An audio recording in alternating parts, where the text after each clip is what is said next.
So guys finally welcome back to CS concept simplified. So guys आज हम discuss करेंगे MHT CET 2024 के लिए one of the best strategy to score 95 plus percentile.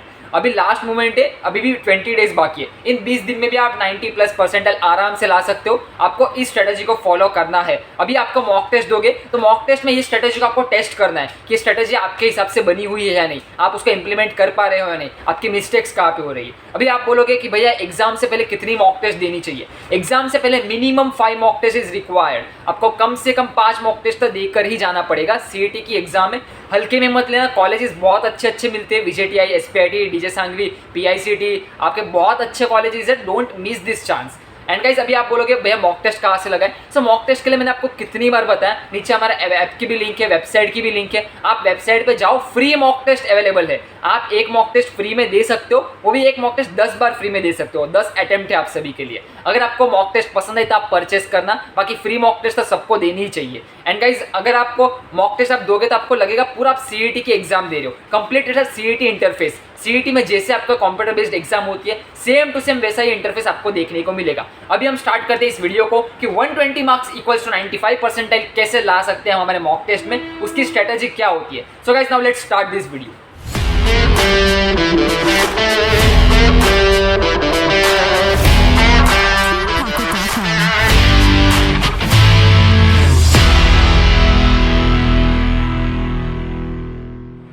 So guys finally अभी आप screen पे देख सकते हो concept simplified MHT CET 2024 final strategy. अभी ये स्ट्रेटजी आपको मॉक टेस्ट में इंप्लीमेंट करना शुरू कर देना है। आपको मैंने फ्री मॉक टेस्ट भी बता दी, हमारे वेबसाइट पे है। वेबसाइट पे लॉग इन करके कंटेंट कोर्स में जाना, कोर्स के कंटेंट में फ्री मॉक टेस्ट है। ये चीज़ याद रखो, वहाँ पे जाना है, आपको मॉक टेस्ट स्टार्ट करनी है। अभी एमएचटी सीईटी का एग्जाम पैटर्न कैसा होता है, अगर आप जेई वाले स्टूडेंट हो तो ध्यान से सुनो ये बात। MHT CET is not like JEE Mains. JEE Mains में क्या फिजिक्स, केमिस्ट्री, मैथ्स होता है, आप आपस में स्विच कर सकते हो। But MHT CET is not like that. MHT CET में सेक्शन बेस्ड एग्जाम है। सबसे पहला सेक्शन 1 होता है फिजिक्स और केमिस्ट्री का। उसमें आपका 100 मार्क्स का होता है, 50 मार्क केमिस्ट्री के, 50 मार्क फिजिक्स के, 50 क्वेश्चंस ईच। ये चीज़ याद रखना। अभी आपकी स्ट्रेटजी क्या होनी चाहिए। केमिस्ट्री मैंने आपको बोला टेक्स्ट बुक से पढ़ना है, कंप्लीट टेक्स्ट बुक रीडिंग रखना केमिस्ट्री के लिए। केमिस्ट्री टेक्स्ट बुक से बाहर पूछा ही नहीं जाएगा, चाहे आपका ऑर्गेनिक हो, इनऑर्गेनिक हो, पूरा टेक्स्ट बुक बेस आने वाला है। टेक्स्ट बुक को अभी भी पढ़ना शुरू कर दो, अभी भी टाइम है आपके पास। उसके बाद आपका फिजिकल केमिस्ट्री जो भी है, सॉलिड स्टेट है, सॉल्यूशन है, थर्मोडायनेमिक्स है, ये सब चीज़ें आपके फॉर्मूले लिखकर रेडी होने चाहिए। फॉर्मूला शीट आपके पास खुद की बनाई हुई होनी चाहिए। डोंट रीड फॉर्मूला कि भाई मैंने यहाँ से फॉर्मूला पढ़ लिया। पढ़ने से कुछ नहीं होता, लिख कर प्रैक्टिस करो। आपको फॉर्मूला शीट आपकी खुद की बनाई हुई होनी चाहिए, ये चीज़ याद रखो। केमिस्ट्री में आपको टेक्स्ट बुक बेस्ड रीडिंग करनी है, सारे फॉर्मूला शीट बना के रखनी है। उसके बाद केमिस्ट्री में आपको ट्राई करना है, आपको कम से कम 35 मार्क्स लाने का। केमिस्ट्री में 35 मार्क्स लाना इजी है, इट्स नॉट लाइक दैट। आप इनऑर्गेनिक, ऑर्गेनिक भी करके जाओगे, आराम से 35 मार्क्स बनते हैं। अभी आप बोलोगे भैया बोलने में आसान है, भाई करने में भी आसान है, बट आपको प्रैक्टिस करनी पड़ेगी। आपको ऑर्गेनिक के रिएक्शंस लिख लिख के प्रैक्टिस करने पड़ेंगे। फिजिकल के फॉर्मूलाज आपको बाय हार्ट होने चाहिए। रात को उठा के भी पूछा तो फिजिकल के फॉर्मूलाज आने चाहिए, तब जाके आप केमिस्ट्री में 35-40 मार्क्स ला सकते हो। मैं आई एम नॉट सेइंग कि 50 मार्क्स लाओ, आप केमिस्ट्री में ट्राई करो सबसे पहले मॉक टेस्ट में 35 मार्क्स लाने का। अगर कोई भी चीज़ आपको मॉक टेस्ट में नहीं आती, केमिस्ट्री क्या है, क्वेश्चन देखा, आंसर मालूम होता है, हम टिक करके आगे बढ़ते हैं। बट अगर हमको क्वेश्चन समझ में ही नहीं आ रहा, आंसर हमने क्वेश्चन देखा ही नहीं, हमको कंसेप्ट क्लियर नहीं है, तो क्या करें। कुछ नहीं करना, ऑप्शन सी या फिर ऑप्शन डी, दो में से एक ऑप्शन पकड़ना। पूरे पेपर में जितने भी क्वेश्चन नहीं आते सब में एक ही ऑप्शन टिक करके आगे बढ़ना। एक ही ऑप्शन टिक करना, रैंडम गैस मत मारना, बहुत मिस्टेक होती है। एक ऑप्शन में आपकी प्रोबेबिलिटी ज़्यादा मार्क्स आने की प्रोबेबिलिटी ज़्यादा होती है, ये चीज़ याद रखो। एक्सपेरिमेंटल है, मैंने अपने टाइम पे भी यही किया था, सब में ऑप्शन सी मार्क करके आ गया था। ज़्यादा सोचने का नहीं, सब में सी मार्क करो जो नहीं आता, बट जो आता है उसको करेक्ट अटैम्प्ट करना है। At the point last moment तक उसको अटैम्प्ट करना है, ये चीज़ याद रखो। केमिस्ट्री में आपको 35 मार्क्स लाने। फिजिक्स में 50 में से 30 क्वेश्चन आपको फॉर्मूला बेस्ड मिलने वाले हैं। तो 50 में से जो 30 क्वेश्चन आते हैं फॉर्मूला बेस्ड, मैं मानता हूँ आप फॉर्मूला एकदम अच्छे से करके जाओगे। फॉर्मूला आपको मैं बोल रहा हूँ, फॉर्मूला शीट बना के रखो। फिजिक्स की भी टेक्स्ट बुक में जितने भी फॉर्मूलाज है आपकी शीट में रेडी होने चाहिए, क्योंकि आपको लास्ट मिनट रिवीजन करते वक्त भी यही फॉर्मूला काम आने वाले। Just a day before CET, उसमें क्या करना होता है, एक दिन पहले सारे फॉर्मूला ही रिवाइज करने होते हैं। CET is a formula based game, so CET में फॉर्मूला इज इंपॉर्टेंट। फिजिक्स में 50 में से 30 क्वेश्चन फॉर्मूला बेस्ड आएंगे, तो फॉर्मूला बाय हार्ट करके रखो। उस 30 में से मैं मानता हूँ आप 20 करेक्ट करके आओगे अगर आपने फॉर्मूला ढंग से किए तो। बाकी कितने 20 क्वेश्चन बचे, सब में ऑप्शन सी मार्क करके आ जाओ, बिंदास सब में ऑप्शन सी मार्क करके आ जाओ। और फिजिक्स में थियरी क्वेश्चंस भी आते हैं। अगर आप थोड़ा थियरी पढ़ोगे टेक्स्ट बुक से तो वो आपको असर्ट्स एंड रीजनिंग में आपके मार्क्स आ सकते हैं।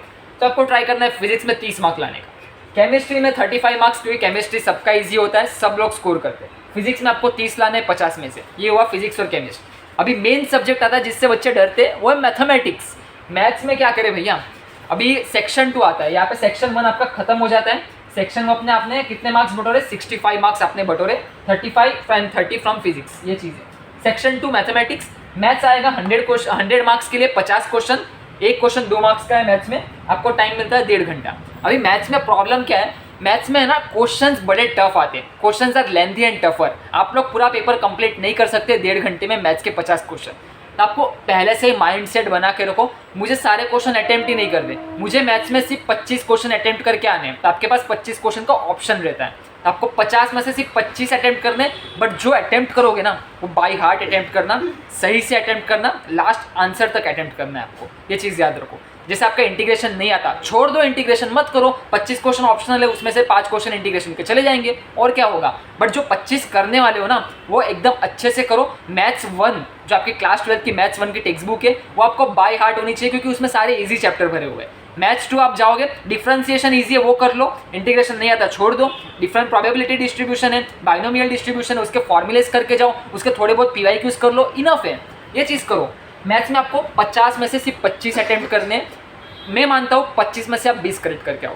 मुझे मालूम है आप 25 अटेम्प्ट करोगे तो सब तो राइट होंगे नहीं, 25 में से 20 करेक्ट करके आए, आपके कितने मार्क्स बने, अपने वहाँ पे 40 मार्क्स बना लिए। कितने मार्क्स बनाए, 40 मार्क्स। सो 25 में से आप 20 अटेम्प्ट के 40 मार्क्स बनाए।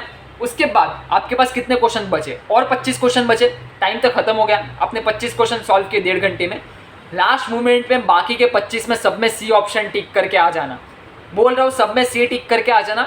उस 25 में से इन दी वर्स्ट केस 8 करेक्ट निकलेंगे, 25 में से 8 सी ऑप्शन करेक्ट निकलते ही है, तो वो 8 निकलेंगे, 16 मार्क्स देके जाएंगे। मैथ्स में आपने बनाए 56 मार्क्स टोटल, 20 क्वेश्चन सही किए, 40 मार्क वहाँ से, 16 मार्क तुक्के मार के सी ऑप्शन करके 56 मार्क आपने मैथ्स में बना लिए। ये है मैथ्स की बहुत अच्छी स्ट्रेटजी है, 25 क्वेश्चन करो, 20 करेक्ट होने चाहिए, बाकी सब में सी ऑप्शन मार्क करके। लास्ट मोमेंट में याद रखना ऑप्शन सी करना है। कई सारे बच्चे मिस्टेक कर जाते हैं, बोले भैया टाइम खत्म हो गया, पेपर ऑटोमेटिक सबमिट हो गया, हम तुक्का मारना ही भूल गए। जब भी आप अटेम्प्ट करो तब भी आप सी मार्क करना शुरू कर देना, बी मेंटली स्टेबल। आप ऐसा मत सोचो लास्ट में करूँगा, लास्ट में अगर अटक गए ना पूरा सी ऑप्शन चला जाएगा, तुक्का चला जाएगा पूरा आपका। तो जैसे ही कंटिन्यू आप जैसे क्वेश्चन जाते रहते हैं वैसे ही ऑप्शन सी मार्क करके आगे बढ़ते रहना। सो ये हुआ आपका मैथ्स में 56 मार्क्स टोटल। अभी आपने कितने बनाए, केमिस्ट्री से 35, फिजिक्स से 30, मैथ्स से 56 मार्क्स, टोटल बनते हैं आपके 121, 120 मार्क की ये स्ट्रेटेजी है। इसको आप अपने मॉक टेस्ट में इंप्लीमेंट करो और देखो कि आपके मॉक टेस्ट में कितना स्कोर आ रहा है, क्या आ रहा है। ये 120 मार्क्स तो आपके आने चाहिए, ये हुआ। तो ये आपकी मॉक टेस्ट की स्ट्रेटेजी हुई। 120 मार्क्स मतलब 95 परसेंटाइल। अगर आपके पहले मॉक में 100 मार्क्स भी आ रहे हैं, इनफ है, 100 marks is equal to 90 percentile. अभी नेक्स्ट मॉक टेस्ट में इंप्रूव करते जाओ, 100 से लेके 120, 120 से 140, जितना हो सके उतना ट्राई करो, बट 120 तो लाना पड़ेगा to enter the top 5 colleges. Branch compromise होती है उसमें, ये चीज़ हुई। तुक्का मारने के लिए ऑप्शन बी एंड सी, सब में एक ही ऑप्शन टिक करके आना, रैंडम गेस मत मार। That's a small video. अगर वीडियो पसंद आया, स्ट्रेटजी पसंद आई तो गाइस एक लाइक तो बनता है, और चैनल पे नया हो तो सब्सक्राइब करके जाना। नीचे व्हाट्सएप ग्रुप के लिंक है, व्हाट्सएप ग्रुप ज्वाइन कर देना। बाकी फ्री मॉक टेस्ट के लिए मैंने वेबसाइट भी बता दी, ऐप भी बता दिया, अभी आपको मेहनत करनी है। चलो फिर मिलते हैं नेक्स्ट वीडियो में, तब तक के लिए good bye and have a nice day.